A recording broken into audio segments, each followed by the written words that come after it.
It's here, the episode you've all been waiting for. Prepare for episode 500. It's the eCommerce Master Plan podcast. Here to help you solve your marketing problems and grow your e-commerce business. Cutting through the hype to bring you inspiration and advice from the e-commerce sector and beyond. Here's your host, Chloe Thomas.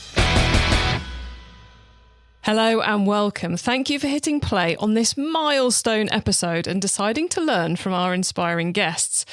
This is one of our top tips expert guest mashup episodes, but to celebrate episode 500, we are going to be doing it a little bit differently. So we are asking a hot question. We are asking all our guests, what's your top tip to make an e-commerce store more profitable? Yep, I know, it's what you're all trying to do at the moment, do more with less and all that good stuff. Well, we are ram-packed in this episode with advice for you on that. Every single tip giver, every single one of our guests in this episode is a past guest. There's someone who's done a whole episode with us in the past. And we put links to those episodes in the show notes for you, so feel free to dive deeper later if you want to. And I sent invites out to every single person we've interviewed in the past, from episode 1 right up to last week, to encourage them all to come back for this very special episode. Now, almost all our guests today are brand side. Normally for our top tip episodes, we use supplier side experts, but this time we've gone almost exclusively brand side, and we've packed in 20 of them. 20 guests. So yeah, this is definitely by almost double the biggest top tips episode we've ever done. Completely fitting for episode 500, I think. Now, that obviously risked making this an insanely long episode, and there was a point at which someone was suggesting quite strongly that I do a 500 tip episode, which none of us needed that much e-commerce master plan podcast to listen to. So we didn't do that, but we have done 20. So to avoid making this a completely insanely long episode, we've tweaked how we put all those tips together to get the timing a little bit tighter for you all. So it's going to come thick and fast when we get into the tips, I promise you. A huge thanks to all our guests for this episode, and congratulations to them as well, because we had over 175 people asking and offering to be part of this episode. That's mad, isn't it? That's like so cool that so many people wanted to be a part of this, and so cool that we got to pick our very favourite tips, our very favourite past guests to bring this all together for you. Now, whilst we're on the numbers, I figure you can't do episode 500 without sharing a couple of crazy stats about this podcast. So whilst this might be episode 500 by the numbers, last week was episode 499, it's actually the 537th MP3 file we've released on the show. Why a different number? Well, because I had some very strange ideas about episode numbering for the first couple of years. You'll find some A's, some B's, some -5s, all sorts of weird stuff going on early on. In our very first episode, we published that on the 12th of June 2015, which is over 9 years ago, or 109 months ago. It's like almost a lifetime ago. I have nieces who are younger than this podcast. How mad is that? In that time, we've released over 270 hours of content, which means if you hit play on episode 0 today, you would be listening constantly for over 11 days to hear it all in one go. Do not try that at home. That is a terrible idea. You need sleep. But by all means, I know there's some of you who do go back to the beginning and work your way through them all again. So I know some of you doing it, but don't try and do it in 11 days. And all of you lovely listeners have listened to episodes over 730,000 times, which is over 42 years worth of listening, which is almost as old as I am. That's mind-boggling, but so cool. So I thought I'd share those crazy numbers with all of you. And thank you all for spending so much time with me and our guests. You are the people we create the show for. So it's brilliant to know you're tuning in and loving it. Shopify recently turned the tables on me and took me from interviewer to interviewee. Knowing as they do that the most successful retailers today are those that bridge the gap between online and offline and make it a seamless experience, Shopify wanted my thoughts on how to achieve truly connected commerce, particularly in the key areas of local selling, omnichannel selling, and cross-border selling. You can read my thoughts along with other commerce experts from Germany, France, Spain, and Italy by visiting ecmp.info/Shopify and downloading the report. That's ecmp.info/Shopify. One last thing to let you know before we get into these top tips to make your e-commerce store more profitable. In this episode, as I said, you are going to hear from 20 people sharing their tips. We've actually, though, gathered 500 tips. Yep, episode 500 tips. And you can get all of them for free in the brand new ebook we've put together to celebrate today's milestone. You can get that at ecmp.info/500. So that's ECMP for e-commerce master plan.info/500. So ecmp.info/500. And yes, you're very welcome to pause, go there, download it now before coming back and hitting play again. Normally in a Top Tips episode, I give you my thoughts between each and every tip and introduce you to our guests. But as we've got 20 of them, the tips alone are over 30 minutes at full speed. I've batched them up into groups for you and got all our guests to introduce themselves. So we're going to kick off with, we're here. We're finally getting into a tip.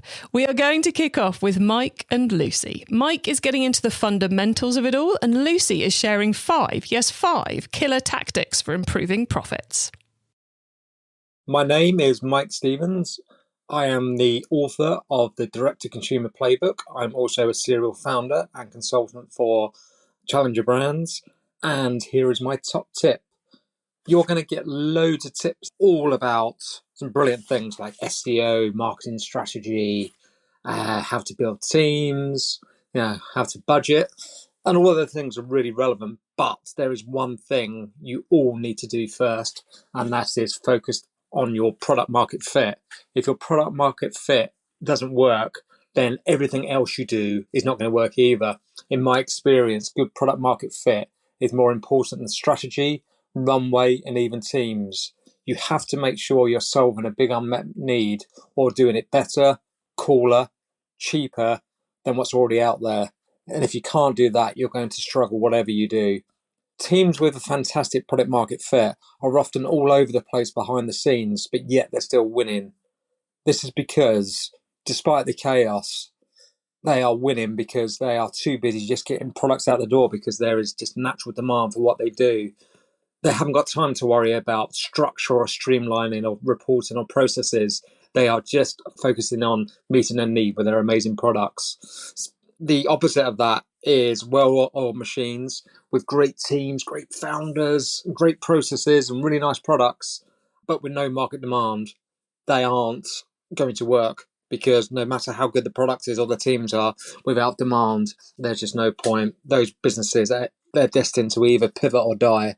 So my advice to all new brands is focus first on ensuring you're meeting a big unmet need. And if your products don't do that, then you have to change them up. But if you do get this bit right, you'll have time to figure out everything else you hear about on this podcast. So good luck out there. And don't forget, product market fit. Hi, I'm Lucy Jeffrey from Bearkind, and my top tip is, it's very easy to get bogged down in the economics of your e-commerce store itself, AOVs, CACs, ROAS, etc. flying around, but it's the basics that you need to get right. And there have been a few crucial levers that we have pulled over the last few years to swing our profits in a favourable direction. The first is charging customers for shipping. Seems obvious, but for a while we were letting customers have free shipping, and actually it crippled us during the postal strikes. And customers don't necessarily expect to get free shipping unless they are spending over a certain amount. So we allow customers to have free shipping if they spend just over our average order value, in the hope that it will bump that AOV up. We've learned that customers want options, so especially at Christmas we have plenty of postal options with tracked, next day, etc. But we just charge them for it rather than take a hit to our margins. The second thing we've done is adding on 3 new manufacturers. So we've reduced our cost of goods down by about 40%, and it's given us more bargaining power on payment terms. So we now have manufacturers in multiple countries, which reduces our risk and is much more favourable on price, but also allows us to move around based on lead times. So if we need urgent stock, we have a supplier who's faster but more expensive. However, for longer lead times on larger orders, we can go for a better price. So we don't have that kind of flexibility if we were to just stick with one supplier. The third thing is we moved fulfillment warehouses and increased our margins in doing so. This is a great one. Take some time to review your largest cost items on your P&L. Stock is one of ours, postage and fulfillment is the second, and then wages. So take your biggest cost items and review if you can reduce costs in those, because sometimes they are the biggest levers you can pull instead of trying to desperately get more sales in. Focus on getting more profitable sales in. The fourth is we've increased our RRP every year marginally. This felt natural for us with the cost of everything increasing, so we weren't going for massive jumps. We've now hit the $9.99 per pair of socks, and I don't really want to break out of the under £10 category, so we will try and stick at this price if we can. And the fifth thing is we bundle up our products and make gift boxes and mystery boxes to make our slower selling stock sell faster. So mystery boxes were a huge leverage item for us last year. We started them in August, which is typically our slowest month of sales, and they went bananas. So we tried running them in a few months after that, but the enthusiasm died down. So we took them off sale, and now we bring them back now and then so people don't tire of them. And they're always a good way of moving some slower selling stock and getting those larger orders in. Honestly, the list could go on, but these have been 5 really crucial ones. Some of them massive projects, but I feel we spent a year in the hamster wheel trying to improve sales by X%, when actually the smart move was to reduce costs first. Wow, what a way to start. Thank you, Mike. Thank you, Lucy. Now, pulling all of this together has been really, really fascinating. Such a mix of different types of answers we've had, which I suppose isn't really surprising, because if you want to improve your profits and create the best business you can, you have to take care of both the big stuff and the little things too. A huge theme from all the responses has been that you need to really look after your customers. That's come through loud and clear. So here's Christine, Jay with the stats on it, James with a super cool way to track it, and Gary with a set of customer happiness and customer experience tips for increasing those profits. Hi, I'm Christine Nicholson from Nicholson Hall Advisory Limited. And my top tip for making an e-commerce business more profitable is understand your customers better than anybody else and make the user experience as friction-free as possible. So what do I mean about friction-free? Well, when you set everything up, you did from the perspective of being experienced. You've already built up some knowledge about e-commerce. It's likely that you're an e-commerce user. So the best advice I can give about the user experience being friction-free is get someone who doesn't normally use e-commerce sites. See how easily they can find your business, work out how to make a purchase, see how few clicks there are. From going onto your website to making a purchase needs to be literally as smooth as possible. There's a reason why Amazon's one-click option is so successful. 0 friction. I'm there to buy something. I've identified what I want to buy. Click, I want it now. So my second tip is, and this is a bit cheeky, buy Chloe's books. When I started my first e-commerce business, Chloe's books were a lifesaver for me. I had no background or experience, and she taught me through her books, literally from the bottom to the top. So much so that when I first met Chloe at an e-commerce conference, I felt like I knew her. She just thought I was some random strange stalker lady. Anyway, I hope that helps. Congratulations on 500 episodes. See you soon. Hi, I'm Jay from Launch Performance Marketing, and my top tip is to prioritize customer happiness to improve profits. In 2024, we surveyed 250 CMOs across the UK and USA to find out how customer happiness and marketing effectiveness are connected. Our aim was to understand whether a customer-first approach drove long-term profit for business. Here are the things that we uncovered. For example, only 34% of CMOs place responsibility for customer happiness on every team. That indicated to us that many organizations are not capitalizing on the potential of creating happy customers. Yet, more happy customers equals less returns, higher average order values, higher customer lifetime value, and increased brand advocacy, amongst many of the benefits. The takeaway here was that if you make customer happiness a KPI for every team and have the board report on this as a key business metric, you're more likely to succeed. The next top tip was that companies that were reporting the highest ROAS from their advertising used as many as 7 tracking methods to measure customer happiness. That signified to us that better ROI comes from advanced knowledge of customer metrics. The takeaway is invest in the measurement of your customer happiness to give proper, meaningful data and create insights that can influence your business decisions. Our final tip was that 35% of CMOs acknowledge that prioritizing customer acquisition over retention is a barrier to driving customer happiness through performance marketing. The takeaway here was that knowing the balance between acquisition and retention is important. Task your marketing teams to report on performance of both and identify how the two goals can be linked through a better customer journey experience. Hello, my name's James Gurd and I am the director and owner at Digital Juggler, an independent e-commerce consultancy. So my top tip for e-commerce is to measure customer experience with a sensible CSAT, customer satisfaction metric, and the one I'm pulling out is NPS. NPS surveys can be implemented on the order confirmation page for an e-commerce store and also then sent out in the order confirmation email to maximize your total response. What it does is it asks people to rate how likely they are to recommend you to friends or family based on their experience today. When you do this at point of purchase, you can gauge how satisfied people are with your online customer experience, which is really, really useful because you can then push that data into analytics platforms as well. And then you can do future analysis based on how much does the scoring correlate to repeat purchasing or even orders values, etc. Really, really useful. The other thing that it helps you to identify what are called detractors. So the NPS is a rating of 0 to 10. Normally, the default of setting is that 9 or 10 score is considered someone who's a promoter. So they actually like you and they're willing to talk about you. Someone who's got 7 or 8 is considered neutral. So they haven't had a bad experience, but they haven't had an amazing one. And anyone 6 or below is considered a detractor. If you can identify detractors, and specifically those with really low scores, you can prioritize customer service action to fix issues and therefore turn unhappy customers into future promoters, which increases your chance of repeat purchase rates. The other thing that you can do is, because everyone likes to send out review emails to customers, and normally you'd maybe send this 1 or 2 weeks after an order's been dispatched, the person's got the product, they've had time to use it. If you can identify people who are not happy, and then fix that issue prior to your review email going out, it increases the chances of getting a stronger aggregate rating, which we all know from a social proof point of view is really good. So NPS surveys can help you change your behavior to customers based on their rating and their level of satisfaction, which does help CX strategies and it helps with retention.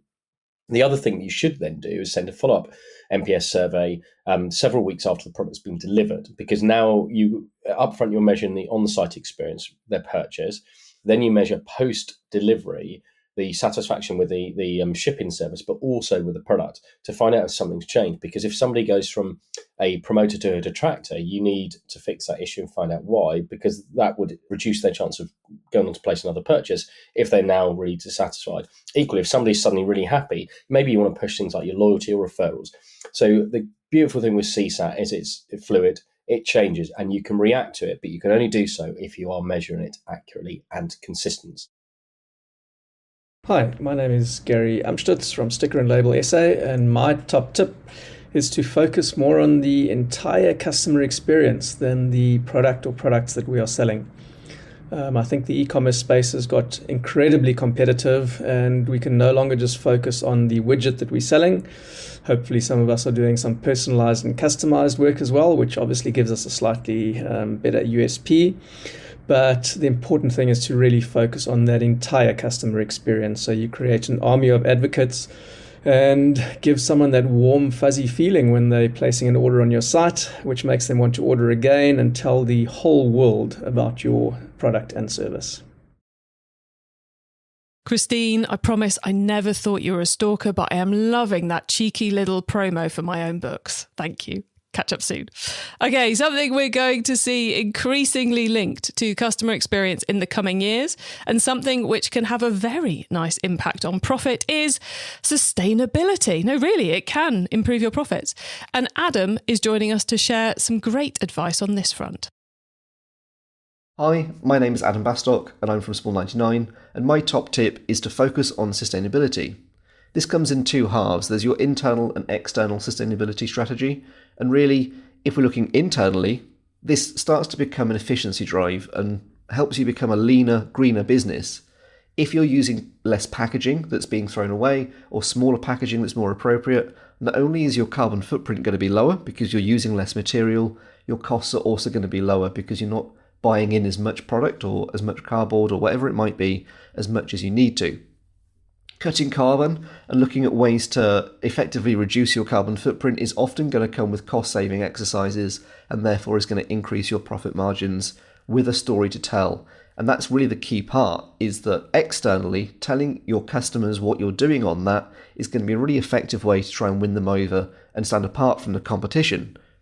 Climate anxiety and sustainability is not going to go anywhere. It's an industry that's only going to be growing over the next 5-10 years. And therefore, the more that you can align and tell a story that is going to help your customers feel better about themselves and better about their lives, the more likely it is that they are going to start buying with you, because you're addressing that emotional need. You're helping them feel better about what they're doing with their lives in a world and in an industry that feels otherwise incredibly overwhelming.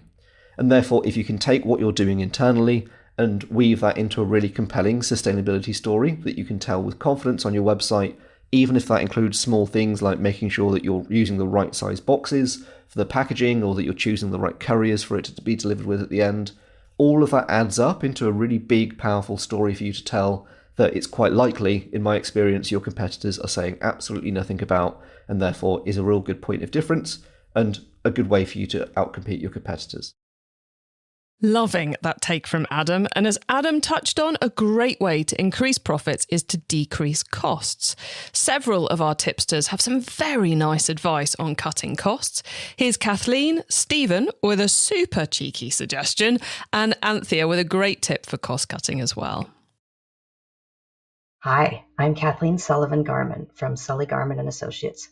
We are consultants to the e-commerce industry for supply chain, logistics, operations, and technology. Our top tip is that sales and marketing are going to drive your revenue, and operations is going to drive your profit. Keep a close eye on your operations. That starts with location. It's about effective management. Where are your products stored? Do you use a 3PL, distributors? Do you self-fulfill? How far away are they from where you manufacture or ship? How far away are they from your customers? How far are you shipping? It's really important to analyze all of your metrics end to end for your products, from where you manufacture them to the final mile to the customer, and make sure that you are making decisions that will optimize your profits. You can lose all your profits with a bad choice in shipping. You need to control and reduce your costs and meet your customers where they are, as well as control your storage costs. So location, location, location is the best way to optimize your profits. Hi, I'm Stephen Sashen, co-founder and chief barefoot officer at Xero Shoes. And my top tip is this: whenever somebody wants money from you, whether it's for a marketing endeavor or equipment or anything, ask, is that the best price you can give me? And then don't say a word for at least 10 seconds. The anxiety that creates in the vendor will often inspire them to give you a much better deal. Hello, my name is Anthea Morris from Better to Know. My top tip is a finance one. Please check what you pay for card transaction charges. Not all providers are the same, and their fees will eat into your profits. Make sure the payment area of your site is 3D secure, as this helps prevent chargebacks. Chargebacks are when the payment is refunded to the cardholder after they dispute the payment with their bank. Taking payment online before you ship your product or deliver your service does not mean that you will get to keep the money. If people don't like your product, they will do everything they can through their bank to get their money back. They can say they did not authorize the payment, they did not receive it in the post, or that the quality was not as described. Check what your card payment provider does to support you and how much transaction refunds and these disputes will cost. Then make sure you include this in your budget.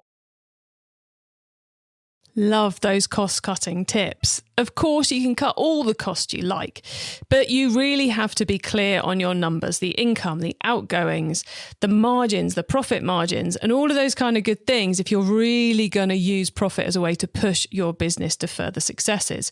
So here's Kristian and Alison with the deets on that approach. Hi there. I'm Kristian Hansen from the Slow Fashion Company, and my top tip is, and it sounds incredibly cliche, but know your numbers. And I would have saved myself a ton of money, heartache, and confusion if I had just focused on those North Star metrics that every e-commerce founder needs to know. Even if you're not the numbers guy, the money guy, know your margins, know your customer acquisition costs, know your conversion rates, and know your customer lifetime value. Very, very key, know your return rates at all times. If all of those numbers trend positively, then you win. It's really that simple. Know your margins. If you don't know which products are either making or losing you money, then how do you know if you have a profitable business in the future?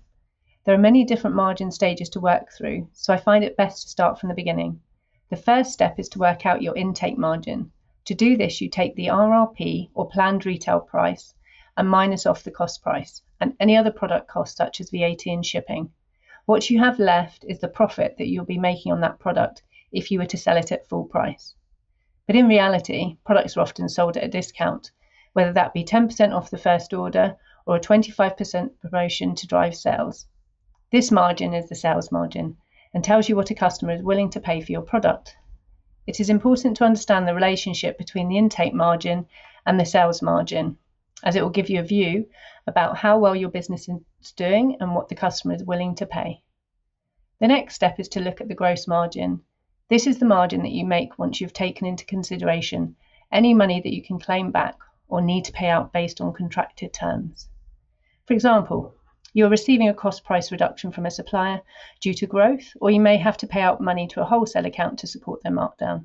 This is the final part of the product margin.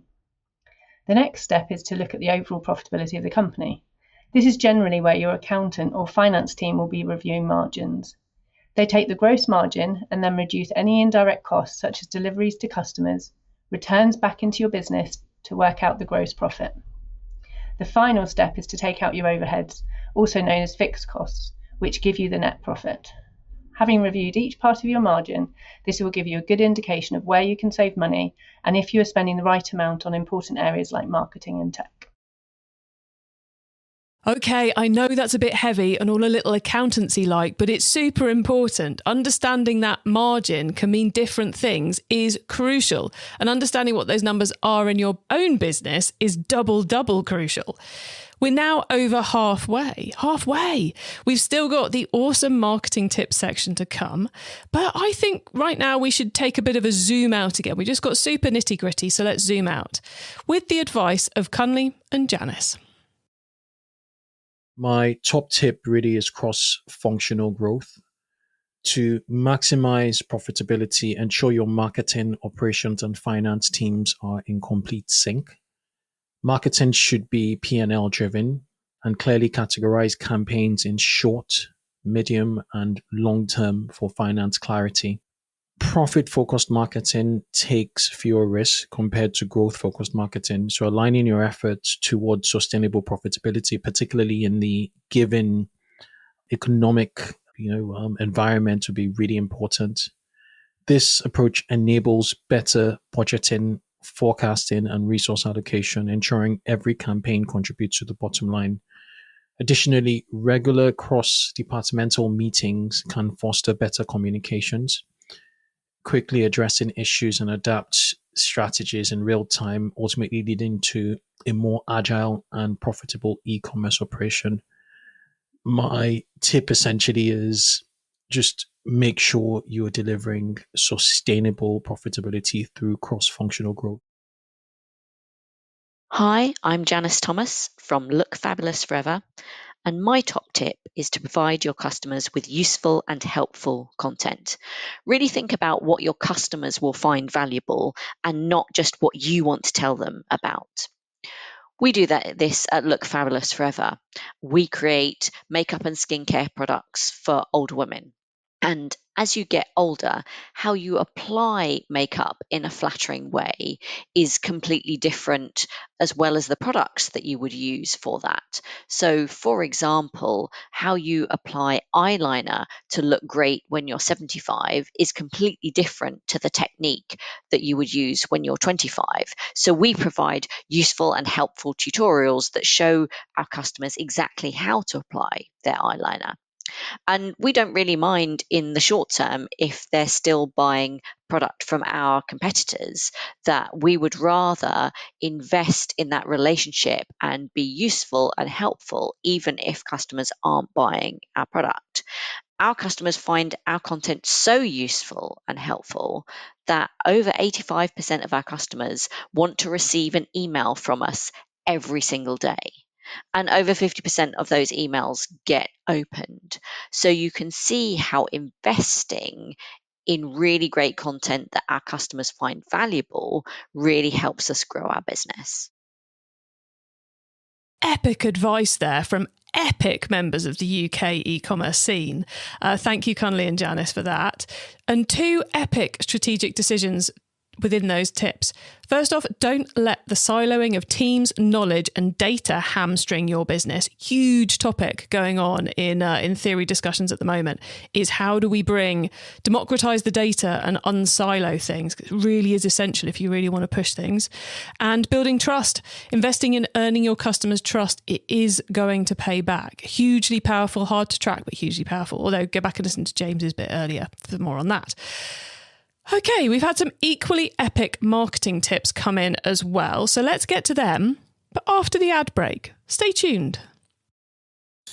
E-commerce Master Plan is supported by some of the greatest companies in the e-commerce sector. Here's a reminder of who they are.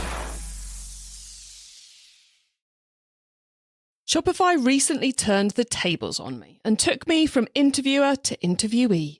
Knowing as they do that the most successful retailers today are those that bridge the gap between online and offline and make it a seamless experience, Shopify wanted my thoughts on how to achieve truly connected commerce, particularly in the key areas of local selling, omnichannel selling, and cross-border selling.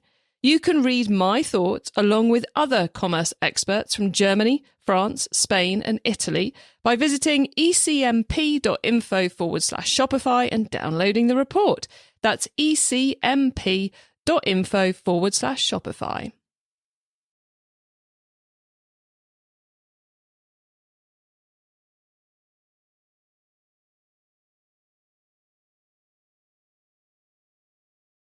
Okay. Are you ready for the marketing tips section?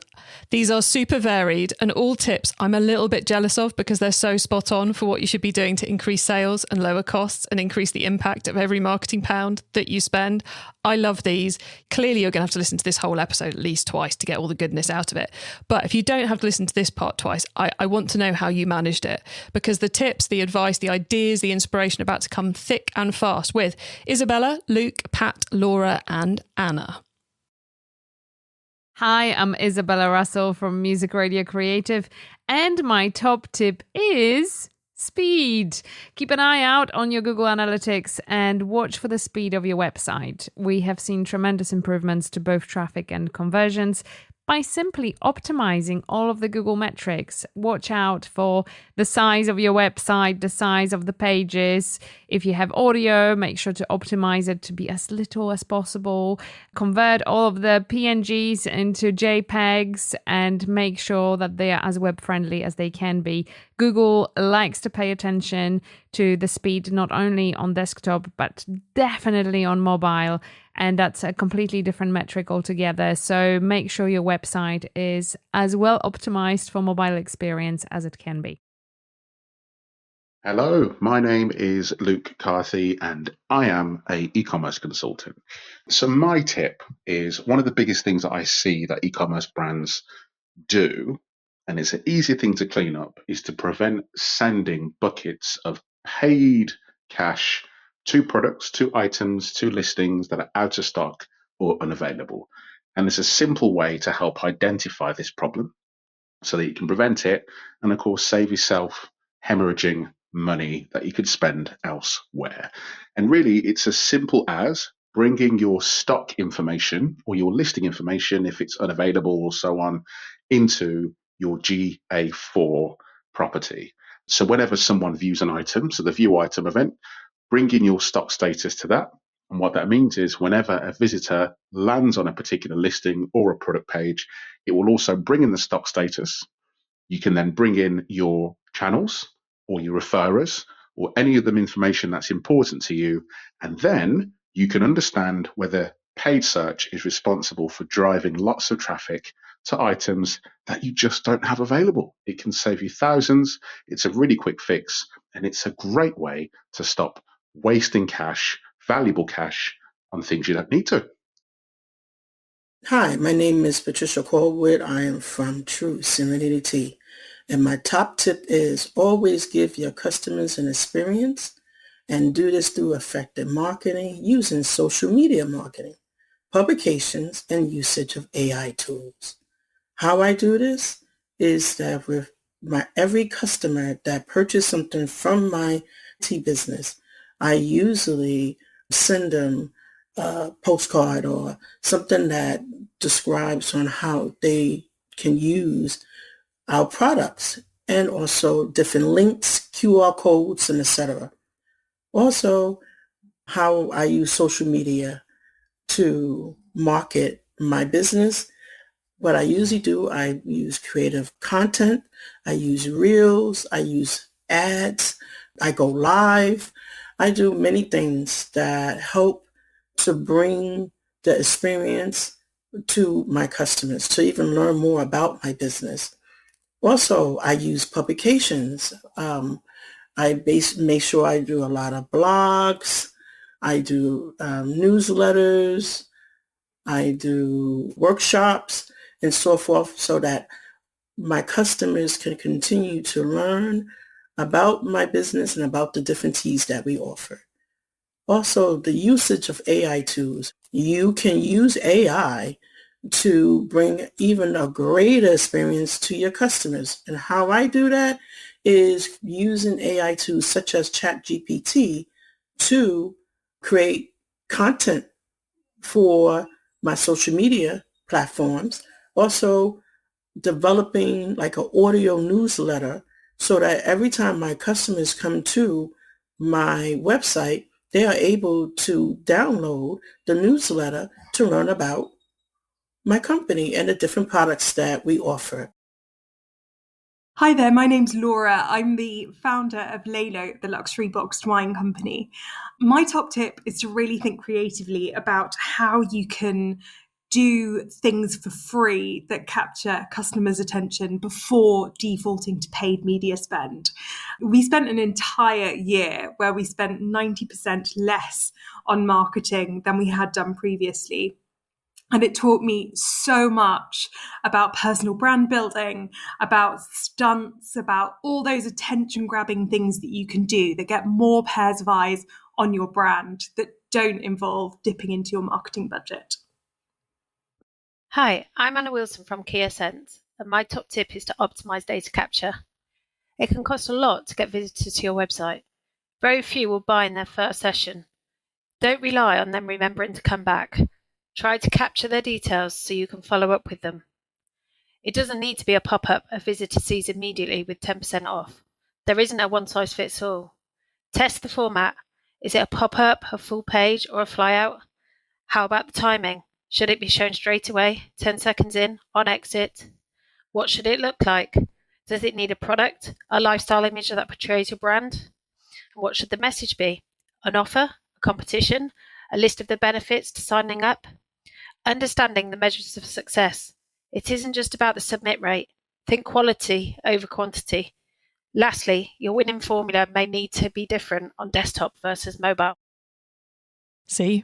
Told you the marketing tips were worth waiting for. How many ideas did you get out of that? I mean, like every time I revisit my script to work on this episode, I pick up something else from what those 5 gave us. Love it. And so much of it so accessible to anybody to do as well.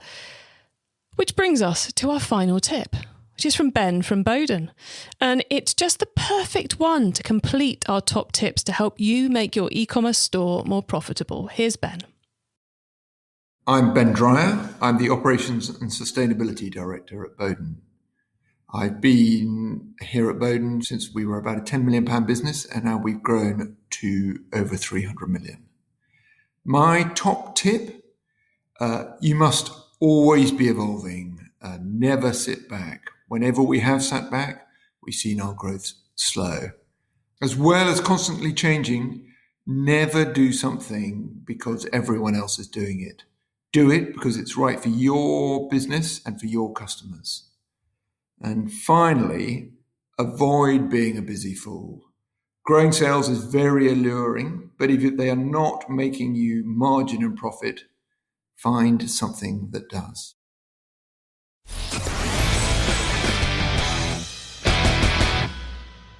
I have to say, I was nervous about this topic for this episode. The focus switch to making profit front and centre rather than growth at all costs is so new that I was worried people would struggle to give us the goods. As you've just heard, I need not have been worried. The answers have been brilliant.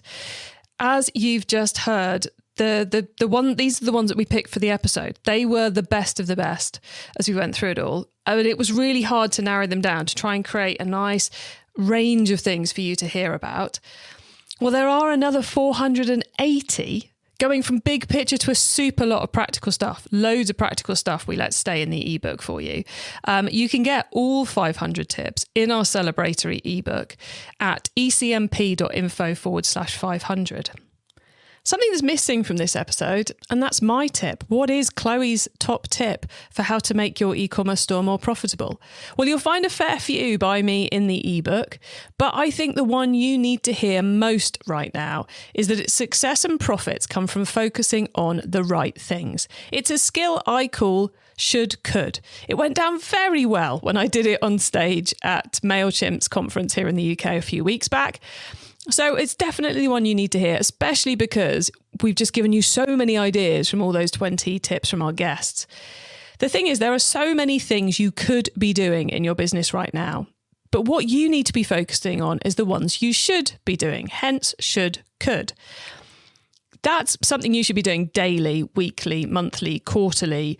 Strategically within your business is putting things on a could list so you ignore them until later, and picking the ones you're going to focus on and work on and call them your should list. Whether it's big post-it notes on a wall, whether it's a whiteboard, whether it's a Google Doc, I don't mind how you manage it, but take some time to manage it. As a starting point, take your notes from this episode and split them into a could list and a should list. What should you work on right now that you've just learned, and what can you leave on the could list to consider at a later date? In many ways, that takes us right back around to where we started with the advice of Lucy from Bearkind Socks, because it's exactly what she did to get her business back on track. She went, hold on a minute, let's take a step back and let's get really clear on what we should be doing this year versus all those many, many things we could be doing this year. Thank you so much to the team who make this podcast possible. You are all amazing. I love working with all of you, and I literally could not do this and remain sane without you guys. So thank you. Thank you to all of you for listening, because I would quite happily produce this podcast without anyone listening to it, but it's a hell of a lot more fun with all of you listening, and to be honest, a lot more profitable too. So thank you all for helping me make my business more profitable by listening to this show. And thanks to everyone who submitted their tips for the ebook. I really appreciate all you've done. I had so much fun reading through them all, and we loved pulling them together into the ebook. So thank you all so much for being a part of our episode 500 celebrations. To get your hands on the notes from this episode, including all those top tips, links to the whole episodes with each of those tipsters, and a full transcript. Yeah, you can get a full transcript of this too to help you put it into action. Just head over to ecommercemasterplan.com, or you can use our direct to episode short links. For this one, it's ecmp.info/500. Yeah, that URL I've been reading out the whole way through. Put that into the URL bar and you will go straight to the right episode page. And when you get there, don't forget to download our 500 tips ebook as well. I bring you a new episode every week because I want to inspire and help e-commerce business owners and marketers to succeed and thrive with your businesses, including progressing along the path to net zero. So if you know someone this show can help, please tell them to listen to the e-commerce master plan podcast. And if you're one of the new listeners who's found us through this big old episode 500 shebang, then please like us, follow us, subscribe. We would love you to stick around and enjoy more of the content that we put out, because we would love to help you with your business. I hope you have a great week, and here's to the next 500. Thank you for listening to the eCommerce Master Plan podcast. Find out more at ecommercemasterplan.com/podcast. Don't forget to download Shopify's new industry report featuring my thoughts on how to achieve truly connected commerce, along with other commerce experts from Germany, France, Spain, and Italy by visiting ecmp.info/Shopify.